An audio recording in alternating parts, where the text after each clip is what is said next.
പാകിസ്ഥാനിൽ മുമ്പെങ്ങുമില്ലാത്ത വിധം സുരക്ഷാ സംവിധാനങ്ങൾ കൂടുതൽ ശക്തമാക്കുകയാണ്. അതിർത്തിയിലുടനീളം കൂടുതൽ സേനയെ വിന്യസിച്ചിരിക്കുന്നു. ഒപ്പം തന്നെ ഇസ്ലാമാബാദിൽ റെഡ് സോണിൽ റേഞ്ചർമാരെയും കൂടുതലായി വിന്യസിച്ചിരിക്കുന്നു. അതിൽ പറയുന്ന പ്രധാനപ്പെട്ട കാരണം ഷാങ്ഹായ് കോർപ്പറേഷൻ്റെ ഒരു ഉച്ചകോടി നടക്കുകയാണ്. വിവിധ ലോകരാജ്യങ്ങളും അവരുടെ നേതാക്കന്മാരും പങ്കെടുക്കുന്ന ഒരു യോഗമാണ് ഇസ്ലാമാബാദിൽ നടക്കുന്നത്. അതിൻ്റെ മുന്നോടിയായിട്ട് ഭീകരന്മാർ ഈ യോഗം തകർക്കുവാനും ഒപ്പം തന്നെ ഇന്ത്യയിലേക്ക് കൂടുതൽ ഭീകരന്മാരെത്തി പ്രശ്നങ്ങൾ ഉണ്ടാക്കാനുള്ള ശ്രമം ഉണ്ടാകും.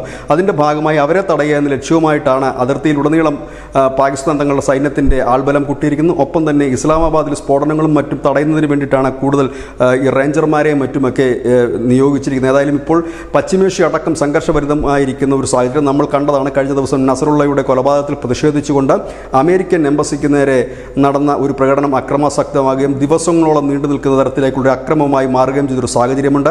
ഈ ഉച്ചകോടി കലക്കുക എന്ന് മാത്രമല്ല, ഇന്ത്യ പാകിസ്ഥാൻ ബന്ധം കൂടുതൽ വഷളാക്കുവാൻ ഭീകരർ ഒരുപക്ഷെ ശ്രമിച്ചേക്കാം എന്ന ചില റിപ്പോർട്ടുകളുടെ അടിസ്ഥാനത്തിൽ കൂടിയാണ് ഇപ്പോൾ അതിർത്തിയിൽ സേന സുരക്ഷ ശക്തമാക്കുന്നത്, കൂടുതൽ സൈനികരെ വിന്യസിക്കുന്നത്. News desk.